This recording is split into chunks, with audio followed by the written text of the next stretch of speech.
State institute of educational technology അവതരിപ്പിക്കുന്ന വിദ്യാഭ്യാസ പരിപാടിയിലേക്ക് സ്വാഗതം.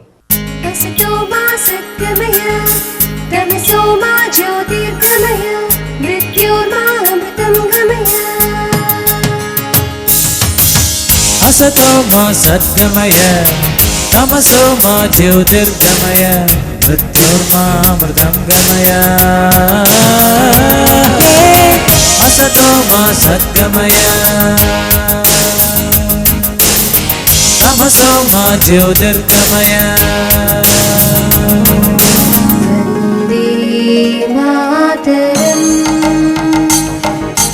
वन्दे मातरम्.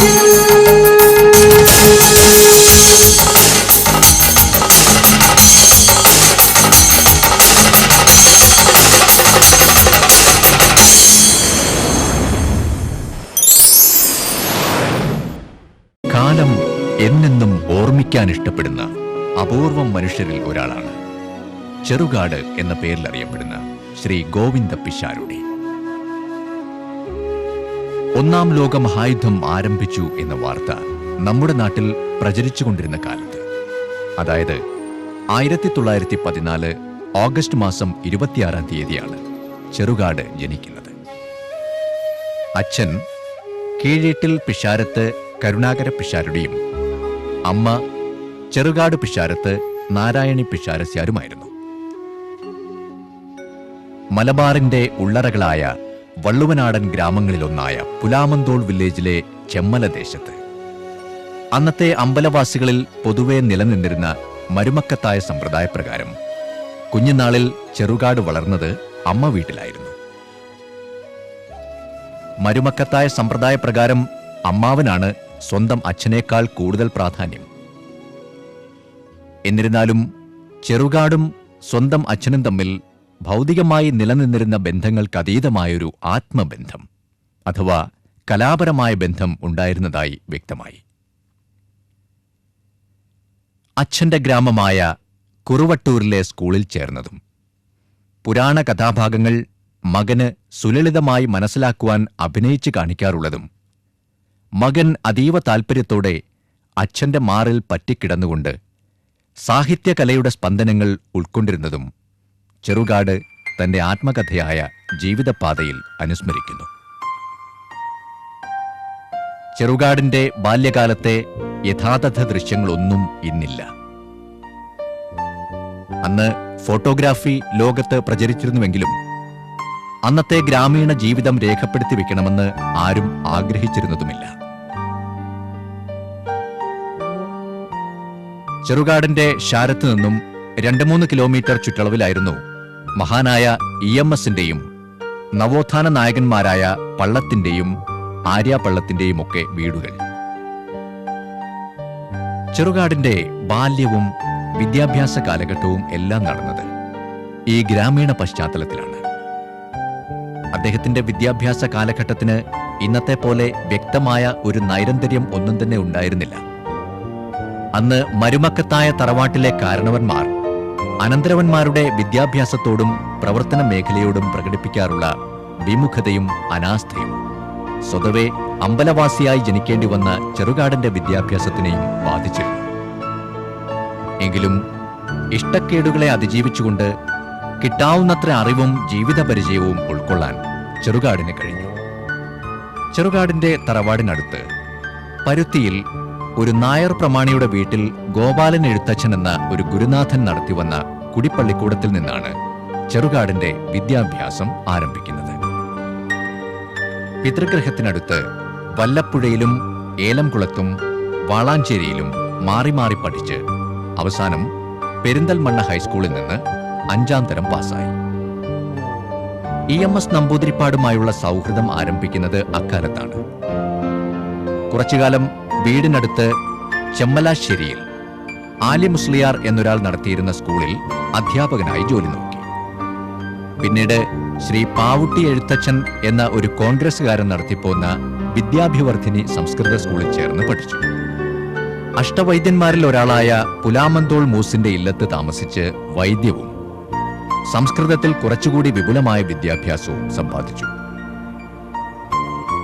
ചെറുകര കിഴുങ്ങന്തോൾ ഹയർ എലിമെന്ററി സ്കൂളിൽ നിന്ന് 8ാം തരം പാസ്സായ ശേഷം ശ്രീ KN എഴുത്തച്ഛന്റെ സഹായത്തോടെ മലയാളം വിദ്വാൻ പരീക്ഷ പാസ്സായി. തുടർന്ന് പാവറട്ടിയിൽ ശ്രീ കുര്യാക്കോസ് മാസ്റ്റർ നടത്തിയ സംസ്കൃത കോളേജിലും അധ്യാപകനായി ജോലി നോക്കി. ഇന്നീ പ്രദേശങ്ങളെല്ലാം മാറിപ്പോയിരിക്കുന്നു. 1920കളിൽ നിലനിന്നിരുന്ന വിദ്യാലയങ്ങളോ ചെറുകാട് ജോലി ചെയ്തിരുന്ന സ്ഥാപനങ്ങളോ ഇന്നില്ല. അക്കാലഘട്ടത്തിൽ നിന്നും അവശേഷിച്ചിരിക്കുന്ന ഒരേ ഒരു സ്ഥലം ചെറുകാട് ജനിച്ചു വളർന്ന തറവാട് മാത്രമാണ്.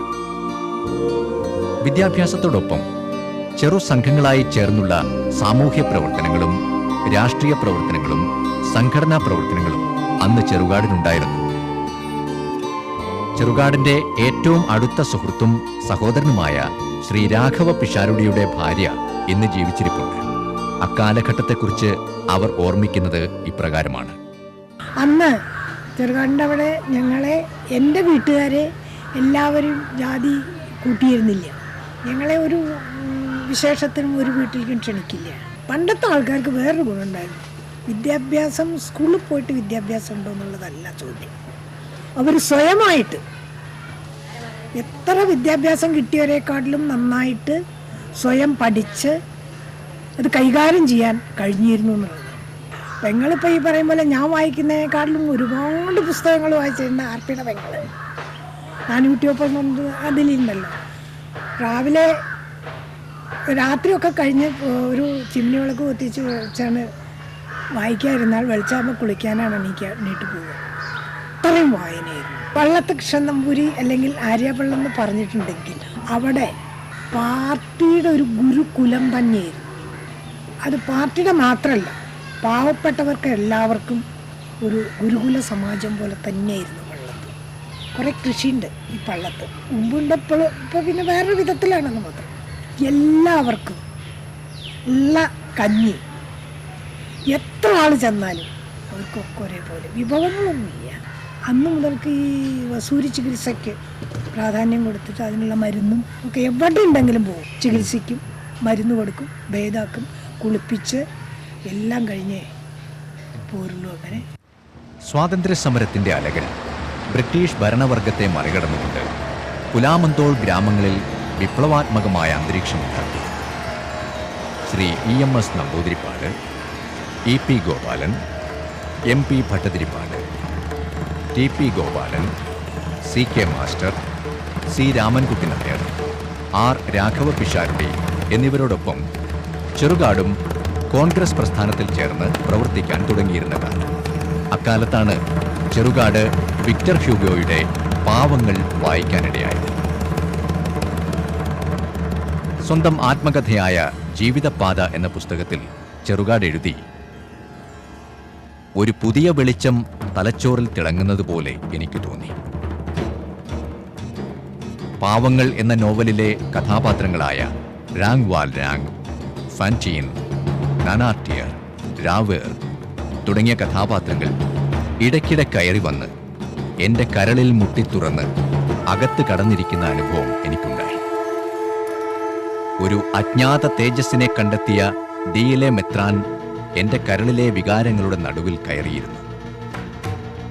ഞാൻ എല്ലാവരെക്കുറിച്ചും കരയുന്നു എന്ന് പറഞ്ഞ DLA മെത്രാനോട് ഒരേ മാതിരിയാണോ എന്ന് ചോദിച്ചപ്പോൾ ആ അജ്ഞാത തേജസ് എന്നല്ല, തുലാസ് എങ്ങോട്ടെങ്കിലും അല്പമൊന്ന് ചെരിയുകയാണെങ്കിൽ അത് പൊതുജനങ്ങളുടെ ഭാഗത്തേക്കാകട്ടെ, അവർ അധികകാലമായി ദുഃഖം അനുഭവിക്കുന്നു എന്ന് ഉപദേശിച്ചത് ഒരു മിന്നൽ പോലെ, ഇടിവെട്ടുപോലെ, ചൂടുപോലെ എൻ്റെ തലച്ചോറിൽ പരന്നു കിടക്കുന്നു.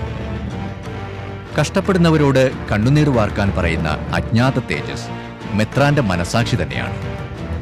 ഇവിടെ വിക്ടർ ഹ്യൂഗോ വരച്ചു കാണിക്കുന്ന ഫ്രാൻസിലെ കഷ്ടപ്പെടുന്ന ജനതയും വള്ളുവനാട്ടിലെ കഷ്ടപ്പെടുന്ന ജനതയും ചെറുകാടിന്റെ മനസാക്ഷിക്ക് മുന്നിൽ ഒന്നു തന്നെയാണ്.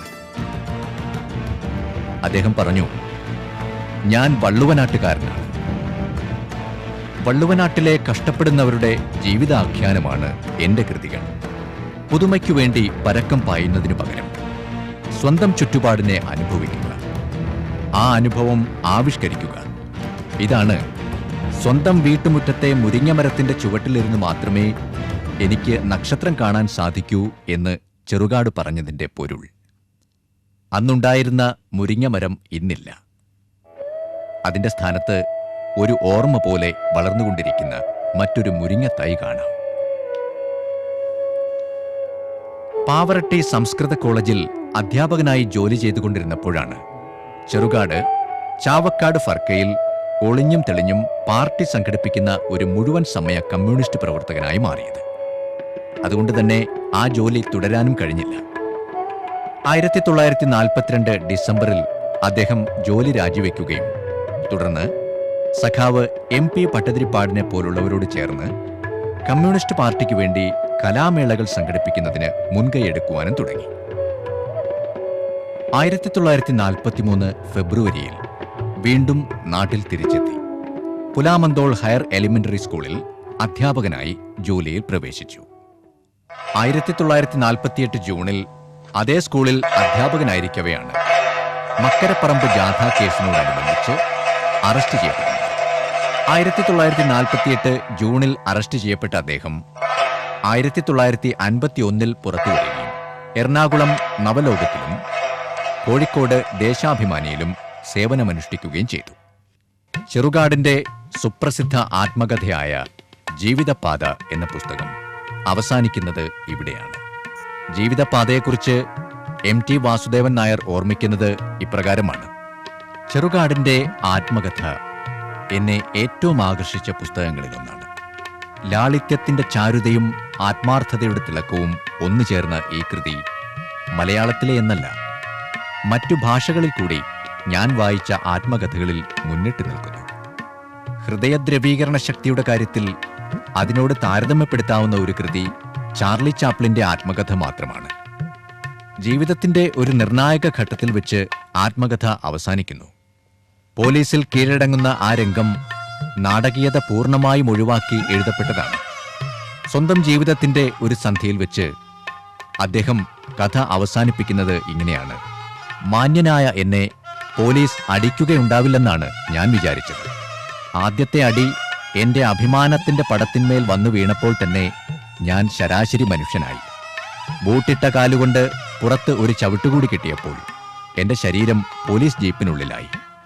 നാടകീയതയുടെ മർമ്മങ്ങൾ മുഴുവൻ പ്രയോഗിക്കാൻ അറിയുന്ന ചെറുകാട് സ്വന്തം ജീവിത നാടകത്തിന്റെ ഒരു സന്ധി അവസാനിപ്പിക്കുന്നത് എത്ര ലാഘവത്തോടെയാണ്. എന്നാലും അത് വല്ലാത്ത വേദനയും വിങ്ങിപ്പൊട്ടലും ഉണ്ടാക്കുന്നു. ചട്ടക്കൂടുകൾ ലംഘിക്കലാണ് സർഗസൃഷ്ടിയെന്ന് പിന്നീട് മനസ്സിലായപ്പോൾ അതൊരു ധീരതയാണെന്ന് ഞാൻ തിരിച്ചറിഞ്ഞു. കണ്ടും കേട്ടും അനുഭവിച്ചും കൊണ്ട് ജീവിതത്തിന്റെ നെടും പാതയിൽ നിന്ന് വിഭവങ്ങൾ എടുത്തുകൊണ്ടുള്ള ചെറുകാടിന്റെ രചനകൾ എക്കാലവും പ്രസക്തമാണ്. സെക്കുലർ സംസ്കാരം തുടങ്ങിയ പ്രയോഗങ്ങൾ രൂപപ്പെടുത്തിയെടുക്കുന്നതിന് മുമ്പ് വള്ളുവനാടൻ ജീവിതത്തിന്റെ അന്തർധാരകളിലൊന്നായ ഈ ഉദാരഭാവത്തെ അവിസ്മരണീയമാം വിധം അവതരിപ്പിച്ച ഈ വിപ്ലവ സാഹിത്യകാരനോട് നമ്മൾ എന്നെന്നും കടപ്പെട്ടിരിക്കുന്നു. 1954 ജനുവരി 11 സസ്പെൻഡ് ചെയ്യപ്പെട്ട സർട്ടിഫിക്കറ്റ് ചെറുകാടിന് തിരിച്ചുകിട്ടി. 1954 ജൂൺ മാസത്തിൽ ശ്രീ AKTKM വാസുദേവൻ നമ്പൂതിരിപ്പാടുമായുണ്ടായിരുന്ന ഉറ്റ സൗഹൃദത്തിന്റെ പേരിൽ വാടാനം കുരിശി സ്കൂളിൽ അധ്യാപകനായി ചേർന്നു. തുടർന്ന് 1957 ആഗസ്റ്റ് 17 പുന്നശ്ശേരി നീലകണ്ഠ ശർമ്മ രൂപം കൊടുത്ത പട്ടാമ്പി സംസ്കൃത കോളേജിൽ മലയാളം പ്രൊഫസറായി ജോലിയിൽ പ്രവേശിച്ചു. ആരാലും ശ്രദ്ധിക്കപ്പെടാതെ വെറും ഒരു ഭാഷാ പഠന കേന്ദ്രമായിരുന്ന ആ കലാലയത്തെ പട്ടാമ്പിയുടെ ഹൃദയഭാഗത്ത് സ്ഥിതി ചെയ്യുന്ന അന്തസ്സുറ്റ ഒരു കോളേജാക്കി മാറ്റുന്നതിൽ ചെറുകാട് വഹിച്ചിട്ടുള്ള പങ്ക് നിസ്തുലമാണ്. ചെറുകാടിന്റെ നോവലുകളിലൊന്നായ ദേവലോകം സിനിമയാക്കുവാൻ ശ്രമിക്കുകയുണ്ടായി. അതിന്റെ തിരക്കഥ എഴുതാനും സംവിധാനം ചെയ്യാനും എന്നെയാണ് ഏൽപ്പിച്ചത്. പുതിയ ആളുകളെ വെച്ച് പടം ചെയ്യാൻ ജനശക്തി പ്രവർത്തകർക്ക് താൽപ്പര്യം. അതും എനിക്കൊരു പ്രേരണയായിരുന്നു. മഞ്ചേരിയിൽ പ്രാക്ടീസ് തുടങ്ങിയ ഒരു വക്കീൽ പയ്യൻ അടക്കമുള്ള പുതുമുഖങ്ങളെ തെരഞ്ഞെടുത്തു. മുഹമ്മദ് കുട്ടി എന്ന ആ വക്കീൽ പയ്യനാണ് പിന്നീട് മമ്മൂട്ടി എന്ന അതിപ്രധാന നടനായി മാറിയത്. ദേവലോകം പാതി വഴിക്ക് നിന്നു. ചെറുകാടിന്റെ മരണശേഷമായിരുന്നു അത്. ചെറുകാട് ഉണ്ടായിരുന്നുവെങ്കിൽ എന്ന് വിചാരിച്ച് വിഷാദം തോന്നിയ സന്ദർഭങ്ങൾ നിരവധിയായിരുന്നു. ഏതെങ്കിലും ഒരു സിനിമയിൽ അഭിനയിക്കണമെന്ന് ആഗ്രഹമുണ്ടായിരുന്ന ചെറുകാടിനെ തന്നെ ഈ റോളിൽ വിളിക്കാമായിരുന്നു. സുപ്രസിദ്ധ നാടകകൃത്തായിരുന്ന KT മുഹമ്മദിന്റെ ഭാഷയിൽ പറഞ്ഞാൽ, പുസ്തകങ്ങളിലൂടെയുള്ള പരിചയം വെച്ച് എഴുത്തുകാരനെ തേടിച്ചെല്ലുന്ന പലർക്കും നിരാശ അനുഭവപ്പെടാറുണ്ട്. കൃതികളിലൂടെ നാം സങ്കല്പിച്ചെടുക്കുന്ന വ്യക്തിത്വവും എഴുത്തുകാരന്റെ സഹജമായ വ്യക്തിത്വവും തമ്മിൽ ഒരു സാദൃശ്യവും ഉണ്ടായിരിക്കുകയില്ല. ഇവിടെയും ചെറുകാട് വ്യത്യസ്തനാവുന്നു. എഴുതിയ ഓരോ വാക്കിലും ഓരോ അക്ഷരത്തിലും സ്വന്തം വ്യക്തിത്വം നിറച്ചുവെച്ച എഴുത്തുകാരനാണ് ചെറുകാട്. സാഹിത്യവും ജീവിതവും ആ രചനകളിൽ അഭിന്നമായിത്തീരുന്നു. ഈ ആത്മാർത്ഥതയും ആർജവവും ലോകത്തിലെ എത്ര എഴുത്തുകാർക്ക് അവകാശപ്പെടാനുണ്ട്? ഒരു ബസ് യാത്രയിൽ വെച്ച് ഒരിക്കൽ ഞങ്ങൾ കണ്ടുമുട്ടി. ചെറുകാടിന്റെ വേഷത്തിലും ഭാവത്തിലും മാറ്റം. മുടി ക്രോപ്പ് ചെയ്ത് കാടൻ മീശ വെട്ടിയൊതുക്കി ആൾ സുന്ദരനായിരിക്കുന്നു. ചെറുകാടിന് ഇതെന്തു പറ്റി? ഞാൻ ചോദിച്ചു. ചുണ്ടിന്റെ കോണിൽ സഹജമായി വിരിയാറുള്ള ആ പുച്ഛച്ചിരിയുമായി ചെറുകാട് ഊന്നി നോക്കി. എന്നിട്ട് പറഞ്ഞു, ഞാനിപ്പോൾ പഴയ ചെറുകാട് മാത്രമല്ല, ഒരു ഗവൺമെന്റ് കോളേജിലെ പ്രൊഫസറാണ്. ആ മാറ്റം വേഷത്തിലും കാണിക്കണ്ടേ? ചെറുകാട് എഴുന്നേറ്റ് നിന്ന് പാന്റിന്റെ കീശയിൽ കൈയിട്ട് ഒരു ചുവന്ന മടിശീല പുറത്തേക്കെടുത്തു. ആ മടിശീലയുടെ ചരടഴിച്ച് അതിൽ നിന്ന് പൈസ എടുത്ത് കണ്ടക്ടർക്ക് കൊടുത്തു. ടിക്കറ്റ് എടുത്തു. ഈ പഴയ സ്വഭാവം കണ്ടപ്പോൾ ഞാൻ മനസ്സിൽ പറഞ്ഞു, ചെറുകാട് മാറിയിട്ടില്ല. മാറാൻ ചെറുകാടിന് കഴിയില്ല. ഇക്കാലഘട്ടത്തെക്കുറിച്ച് ചെറുകാടിന്റെ മക്കളായ രമണനും CP ചിത്രയും ഓർമ്മിക്കുന്നത് ഇപ്രകാരമാണ്. ഇത് ചെറുകാടിൻ്റെ മൂന്നാമത്തെ തലമുറയിലെ കക്ഷിയാണ്, അമിത് അശോകൻ. ഞാനിപ്പോൾ ഓർക്കണത് ഒരു 33 കൊല്ലം മുമ്പ് ഇതേ സ്ഥലത്ത് എൻ്റെ മൂത്ത മകനെ മടിയിൽ വെച്ച് ഈ പ്രായത്തിൽ അച്ഛൻ ഇരുന്നിരുന്നതിൻ്റെ ഓർമ്മയാണ് എൻ്റെ മനസ്സിൽ നിറഞ്ഞു നിൽക്കുന്നത്. ഇത്ര വലിയ ദാരിദ്ര്യം അനുഭവിച്ചിരുന്ന കാലത്തും ദേശം പോലും പതറാതെയാണ് അച്ഛൻ ഞങ്ങളെ പഠിപ്പിച്ചതും വളർത്തിയതും. ഞങ്ങളെല്ലാം ഇന്ന് നല്ല പദവിയിലാണ് എത്തിയിട്ടുള്ളത്. അതിനുവേണ്ടി വലിയ ത്യാഗമാണ് അച്ഛൻ അനുഭവിച്ചിട്ടുള്ളത്. ഈ കഷ്ടപ്പാടൊക്കെ ഉള്ളപ്പോഴും പിന്നെ വായിക്കാനും പഠിക്കാനും എഴുതാനും ഒക്കെ സമയം കണ്ടെത്തി. എഴുത്ത് എന്ന് പറയുന്നത് ഒരു വല്ലാത്ത ആവേശമായിരുന്നു. നാട്ടിൽ കൂടെ നടക്കുന്ന എല്ലാ അനുഭവങ്ങളും പിന്നെ എഴുതി തീർക്കുക എന്നുള്ളതൊരു ചുമതലയായിട്ടാണ് കണക്കാക്കിയത്. ആദ്യകാലത്തൊക്കെ നാടകങ്ങളോടായിരുന്നു താല്പര്യം. പാർട്ടിക്ക് എപ്പോൾ നാടകം ആവശ്യമുണ്ടോ അപ്പോഴൊക്കെ ഒരു ചെറിയ ആശയം പറഞ്ഞു കൊടുക്കുക വേണ്ടു, അതപ്പോൾ നാടകമാക്കിയിട്ട് മാറ്റും. മാത്രമല്ല 10,000-കണക്കിന് ആൾക്കാർ കാണുന്ന സ്റ്റേജുകളിലാണ് ആ നാടകങ്ങളൊക്കെ അരങ്ങേറിയത്. അതിൽ നമ്മളൊന്ന് എന്ന് പറയുന്ന നാടകത്തിൻ്റെ പ്രശസ്തി എല്ലാവർക്കും അറിയാവുന്ന കാര്യമാണ്. പിന്നെ സ്നേഹബന്ധങ്ങൾ എന്നുള്ള നാടകം, അത് ആ പേരുകൊണ്ട് തന്നെ നമുക്കറിയാം. മനുഷ്യർക്കിടയിലുള്ള കൂട്ടുകുടുംബങ്ങളും ബന്ധങ്ങളും പരിപൂർണമായ രീതിയിൽ ആവിഷ്കരിക്കുന്ന ഒരു പഴയകാല തീമാണ് സ്നേഹബന്ധങ്ങളുള്ളത്. സ്ത്രീ എന്നുള്ള ഒരു വിഷയത്തിനോട്, സ്ത്രീ കഥാപാത്രങ്ങളോട്, സ്ത്രീകളുടെ ജീവിതത്തോട് വല്ലാത്ത ഒരു അനുകമ്പ കലർന്നിട്ടുള്ള കാഴ്ചപ്പാടാണ് ചെറുകാടിന് ഉണ്ടായത്. എന്നാൽ അത് നിലനിൽക്കുമ്പോഴും സ്ത്രീകളുടെ ശക്തി തിരിച്ചറിഞ്ഞിട്ടുള്ള എഴുത്തുകാരനായിരുന്നു ചെറുകാട്. ചെറുകാടിൻ്റെ അടിമ എന്നുള്ള ഒരു ചെറിയ ഏകാംഗം തന്നെ പേരുകൊണ്ട് തന്നെ അതിനോടുള്ള സമീപനമാണ് നമുക്ക് ബോധ്യപ്പെടുത്തി തരുന്നത്. ഇതിനെല്ലാം പ്രചോദനമായി നിന്നത് ഒരുപക്ഷെ ഈ സ്ത്രീയെ തിരഞ്ഞെടുത്തത്, അതേപോലെ തന്നെ ജീവിത സാഹചര്യങ്ങളുടെ കൈപ്പിനെ അഭിമുഖീകരിക്കാനുള്ള ജനങ്ങളുടെ മനക്കരുത്ത് പിന്നെ അനുഭവിച്ചെടുത്തത് ഒരുപക്ഷെ ചെറുകാടിൻ്റെ ജീവിതത്തിൽ എല്ലാ നിലയ്ക്കും സുപ്രധാനമായ പങ്കുവഹിച്ചത് എൻ്റെ അമ്മയാണ്. കേരളത്തിലെ അധ്യാപക പ്രസ്ഥാനത്തിൻ്റെയും തൊഴിലാളി വർഗ പ്രസ്ഥാനത്തിൻ്റെയും കർഷക പ്രസ്ഥാനത്തിൻ്റെയും കൂട്ടുചേർന്നുള്ള ഒരു രാഷ്ട്രീയ ആവിഷ്കാരമാണ് മുത്തശ്ശി എന്ന് പറയുന്ന നോവലിലുടനീളം നമുക്ക് കാണാൻ കഴിയും. എങ്ങനെയാണ് നമ്മൾ ഇന്ന് ഇങ്ങനെയായിത്തീർന്നത്? ഈ ആയിത്തീർന്നതിൻ്റെ പിന്നിൽ നടന്നിട്ടുള്ള അതിതീക്ഷ്ണമായ സമരങ്ങളുടെയും ത്യാഗങ്ങളുടെയും ക്ലേശങ്ങളുടെയും നിറഞ്ഞു നിൽക്കുന്ന ഒരു ജീവിതാവിഷ്കാരമാണ് മുത്തശ്ശിയിലുടനീളം നമുക്ക് കാണാൻ കഴിയും. അച്ഛനെ സംബന്ധിച്ചിടത്തോളം എവിടെ നിൽക്കണം എന്നുള്ളത് വളരെ പ്രധാനപ്പെട്ട ഒരു കാര്യമാണ്. എവിടെ പോകുമ്പോഴും ഒപ്പം കൊണ്ട് നടക്കുകയും എവിടെ നിൽക്കുമ്പോഴും അത് മനുഷ്യൻ്റെ പക്ഷത്തായിരിക്കണം എന്ന് ഇടയ്ക്കിടയ്ക്ക് സൂചിപ്പിക്കുകയും തൻ്റെ ജീവിതാനുഭവങ്ങൾ ഏതു നിമിഷവും പകർന്നു തരികയും ചെയ്യുന്ന കാര്യത്തിൽ യാതൊരു പിശുക്കും അച്ഛൻ കാട്ടിയിട്ടില്ല. വളരെ കുറച്ച് കാലേ കിട്ടിയിട്ടുള്ളൂ എങ്കിൽ പോലും ആ കുറച്ച് കാലത്തിനുള്ളിൽ എങ്ങനെയായിരിക്കണം എന്നുള്ളതിനെ പറ്റിയിട്ട് ഞാൻ എന്താവണം എന്നുള്ളതിനെ പറ്റിയിട്ട് കൃത്യമായ ധാരണ തരാൻ കഴിഞ്ഞു എന്നുള്ളതാണ് ഞങ്ങളൊക്കെ ഇപ്പോഴും അഭിമാനത്തോട് കൂടിയിട്ട് ഓർക്കുന്നത്. രമണേട്ടനോട് സംസാരിച്ചതുപോലെ കേരളത്തിൻ്റെ എവിടെ ചെല്ലുമ്പോഴും ആ ഒരു പൈതൃകത്തെ ഓർക്കുമ്പോൾ എല്ലാവരും നമസ്കരിക്കുന്നത് വളരെ അഭിമാനത്തോടു കൂടി തന്നെ നോക്കിക്കാണാനുള്ളൊരു അവസരം ഞങ്ങൾക്ക്. ഒരുപക്ഷെ ഞങ്ങൾക്ക് തോന്നുന്നത് ഞങ്ങളൊക്കെ തന്നെ മനുഷ്യൻ എവിടെ നിൽക്കണം, മനുഷ്യൻ്റെ പക്ഷം എന്തായിരിക്കണം എന്നതിനെക്കുറിച്ച് ഞങ്ങൾ പഠിപ്പിച്ചു തന്ന ആ വഴിയിൽ കൂടെ നടക്കുന്നത് കൊണ്ടായിരിക്കാം ആ ആദരവ് ഞങ്ങൾക്ക് കൂടി ലഭിക്കുന്നത് എന്ന് ഞാൻ കരുതുന്നു. അധ്യാപന വൃത്തിയിൽ നിന്ന് വിരമിച്ച ശേഷവും പ്രസ്തുത കേന്ദ്രത്തിൽ UGC പ്രൊഫസറായി സേവനമനുഷ്ഠിച്ചുകൊണ്ടിരിക്കവെയാണ് 1976 ഒക്ടോബർ 28 ചെറുകാട് ഷെൽട്ടർ എന്ന വസതിയിൽ നിര്യാതനായത്. സാഹിത്യത്തിന്റെ രംഗത്തും രാഷ്ട്രീയത്തിലെന്ന പോലെ യാഥാസ്ഥിതികത്വത്തോടും പിന്തിരിപ്പൻ ആശയഗതികളോടുമുള്ള ഒരു നിരന്തര സമരമായിരുന്നു ചെറുകാട് നടത്തിയത്. പുരോഗമന സാഹിത്യ സംഘടന വള്ളുവനാട് ശാഖയുടെ ജോയിന്റ് സെക്രട്ടറി, പാലക്കാട് ജില്ലാ കേന്ദ്ര കലാസമിതി പ്രസിഡന്റ്, കേരള സാഹിത്യ അക്കാദമി പ്രസിഡന്റ്, ദേശാഭിമാനി സ്റ്റഡി സർക്കിളിന്റെ ശക്തനായ പ്രവർത്തകൻ എന്നിങ്ങനെ ചെറുകാടിന്റെ സാഹിത്യ സംഘാടനത്തിന് നിരവധി മുഖങ്ങളുണ്ട്. ചെറുകാട് അന്തരിച്ച ശേഷം അദ്ദേഹത്തെക്കുറിച്ച് എഴുതിയ സ്മരണികയിൽ ചെറുകാടിന്റെ ഭാര്യ KP ലക്ഷ്മിക്കുട്ടി പിഷാരസ്യാർ ഇങ്ങനെ അനുസ്മരിക്കുന്നു: എന്തെഴുതുമ്പോഴും എന്റെ അഭിപ്രായം ചോദിക്കും. ഇങ്ങനെയൊക്കെയാണ് ഞാൻ എഴുതാൻ പോകുന്നത് എന്ന് പറയും. പുലാമന്തോളിലെ മോഹൻ ആർട്സ് തിയേറ്ററുമായി TP ഗോപാലിനെയും PC ദേവകിയെയും T നാരായണനെയും വളർത്തിക്കൊണ്ടുവന്ന CMS നമ്പൂതിരിപ്പാടിന്റെ നേതൃത്വത്തിലുള്ള ചെറുകാടിന്റെ നാടകക്കളരിയുമായി ബന്ധപ്പെട്ടാണ് ഞാൻ നാടകത്തിൽ അഭിനയിക്കുന്നത്. മനുഷ്യഹൃദയങ്ങളിലും തറവാടിത്തത്തിലുമൊക്കെ ഞാൻ അഭിനയിച്ചു. തറവാടിത്തത്തിലെ അമ്മൂമ്മയായി ഞാൻ വെട്ടിത്തിളങ്ങി എന്നാണ് പറയാറ്. തറവാടിത്തത്തിന് കിട്ടിയ സമ്മാനം ഏറ്റുവാങ്ങുന്നത് ടീച്ചറാവണമെന്ന് TP ഗോപാലൻ.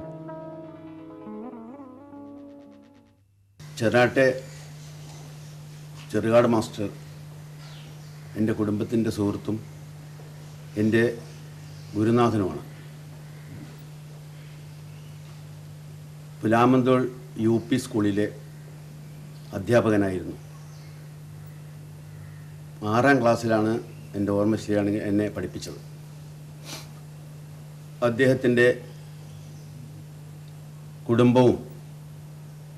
കുടുംബം ഈ കട്ടുപ്പാറയിലേക്ക് താമസം മാറ്റിയപ്പോൾ ഏറ്റവും അടുത്ത ഒരു സുഹൃത്ത്, ശിഷ്യൻ എന്ന നിലയിൽ അദ്ദേഹവുമായി പെരുമാറാൻ എനിക്ക് അവസരം ലഭിച്ചു.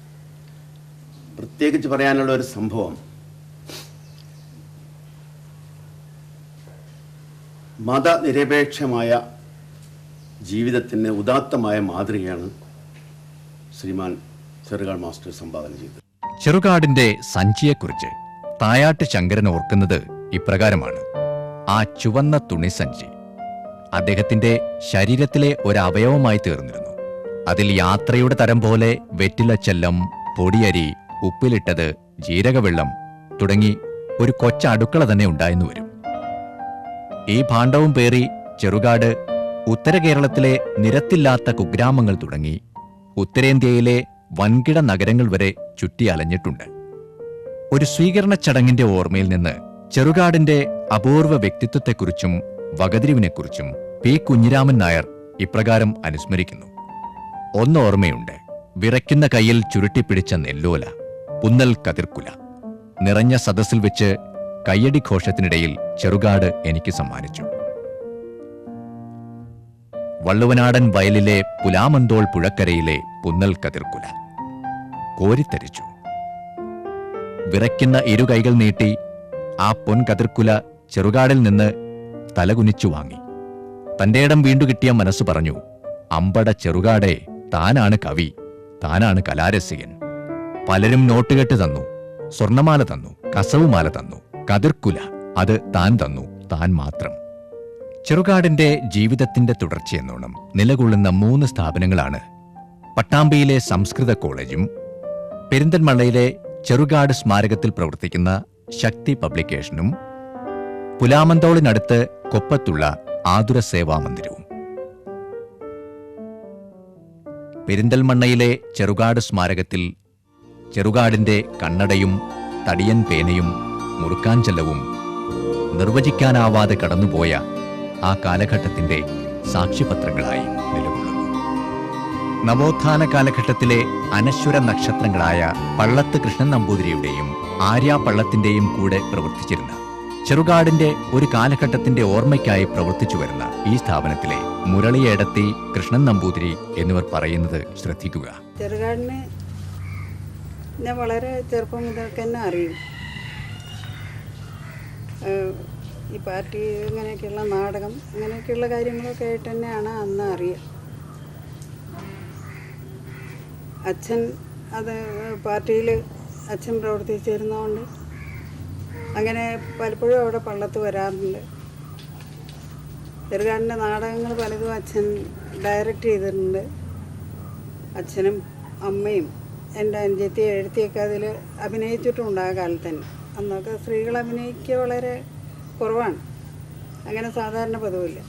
പിന്നെ അച്ഛൻ പ്രത്യേകിച്ച് ഈ വസൂരി രോഗത്തിനുള്ള ചികിത്സ അത് എല്ലാവർക്കും ചെയ്യാൻ പറ്റില്ല, അത് പകർച്ചവ്യാധി ആയതുകൊണ്ട് സാധാരണയായിട്ട് അച്ഛൻ തന്നെ ചെയ്തിരുന്നുള്ളൂ. അതും ഇതുപോലെ തന്നെ എവിടെയാണ് അസുഖം എന്ന് കേട്ടാൽ അവിടെ കയറി ചെന്ന് അവർക്ക് വസൂരി രോഗമൊക്കെ ആകുമ്പോൾ മറ്റുള്ളവരൊക്കെ ഒഴിഞ്ഞു പോയിട്ടുണ്ടാവും ചിലപ്പോൾ. അപ്പോൾ അവിടെ ചെന്ന് അവർക്ക് വേണ്ടതൊക്കെ ചെയ്തു കൊടുക്കുക, അങ്ങനെ രോഗത്തിന് ചികിത്സയ്ക്ക് അങ്ങനെ പതിവുണ്ടായിരുന്നു. ഇതൊക്കെ ഒരു സാമ്പത്തികമായിട്ടുള്ള ആവശ്യത്തിനൊന്നുമല്ല, ഇതിനുള്ള കാശൊക്കെ എങ്ങനെയെങ്കിലുമൊക്കെ മറ്റ് ചിലരങ്ങനെ കൊടുത്താൽ അത് മരുന്ന് വാങ്ങി കൊടുത്താൽ മതി എന്ന് പറഞ്ഞിട്ട് അങ്ങനെ മേടിക്കും, അങ്ങനെയൊക്കെ ചെയ്യാറുണ്ടായിരുന്നു. അതിപ്പോൾ ഈ അസുഖത്തിനുള്ള ചികിത്സയായിട്ട് ഇവിടെ മാത്രമല്ല എല്ലാ ദിക്കിലും പോയി സംസ്ഥാനത്തിനുള്ളിലും പുറത്തും ഒക്കെ പോയിട്ട് അങ്ങനെ ചികിത്സിച്ചിട്ടുണ്ട്. മുരളിയെടുത്ത് പറഞ്ഞ പോലെ ഇവരൊക്കെ നടത്തിയ ചില പ്രവർത്തനങ്ങളുടെ തുടർച്ചയാവും അഭയം പിന്നീടെങ്ങനെ തോന്നിയിട്ടുണ്ട്. തുടക്കത്തിൽ കനറാ ബാങ്കിൻ്റെ ചില ഗ്രാമവികസന പ്രവർത്തനങ്ങളുടെ ഭാഗമായിട്ടാവും ചെറുതായിട്ട് കുട്ടികളുടെ കേന്ദ്രം എന്നുള്ള രീതിയിൽ ആരംഭിച്ചു. പക്ഷെ പിന്നീടാണ് അതിനൊരു ആശയ അടിത്തറ ഉണ്ട് എന്നും അത് ഇത്തരത്തിലുള്ള സാമൂഹ്യ പരിഷ്കരണ പ്രവർത്തനങ്ങളുടെ തുടർച്ചയാണ് എന്നുള്ളതും ബോധ്യമാവുന്നതും ആ രീതിയിൽ കൂടുതൽ. പ്രത്യേകിച്ചും പള്ളത്തിൻ്റെയൊക്കെ പ്രവർത്തനങ്ങൾ ജാതിക്ക് അതീതമായിട്ട് മതത്തിന് അതീതമായിട്ട് ദീനരെ സഹായിക്കുക എന്നുള്ള ഒരു ഒരു ഒരു തത്വശാസ്ത്രം, അതിൻ്റെ ശക്തമായിട്ടുള്ള ഒരു പ്രചാരകനോ പ്രവർത്തകനോ ഒക്കെ അവൻ ചെറുകാടെന്ന് തോന്നി. കുഞ്ഞുണ്ണി മാഷ് ഇങ്ങനെ പറയുന്നു: ചെറുകാടിന് 3 ചോപ്പുണ്ട്. കുട്ടികളുടെ പട്ടുകോണത്തിന്റെ ചോപ്പ്, മൂകാംബികയിലെ സിന്ദൂരത്തിന്റെ ചോപ്പ്, കമ്മ്യൂണിസത്തിന്റെ ചോപ്പ്. 4മതൊരു ചോപ്പ് കൂടിയുണ്ട്. ഈ 3ഉം കൂടി മുറുക്കിയുണ്ടാക്കിയ ചോപ്പ്. ഈ 4മത്തെ ചോപ്പാണ് ചെറുകാടിന്റെ ശരിയായ ചോപ്പ്.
State institute of educational technology അവതരിപ്പിച്ച വിദ്യാഭ്യാസ പരിപാടിയാണ് നിങ്ങൾ കണ്ടത്. ഈ വിദ്യാഭ്യാസ പരിപാടിയെ സംബന്ധിച്ചും നിങ്ങളുടെ വിലപ്പെട്ട അഭിപ്രായങ്ങളും നിർദ്ദേശങ്ങളും അയക്കേണ്ട വിലാസം: The Director, SIET, TNF 5, Cotton Hill Square, Thycaud PO, Trivandrum 14. Phone 0471 233 8541 233 8540. Fax 0471 233 8540. Email saetkerala@gmail.com. Website www.saetkerala.com.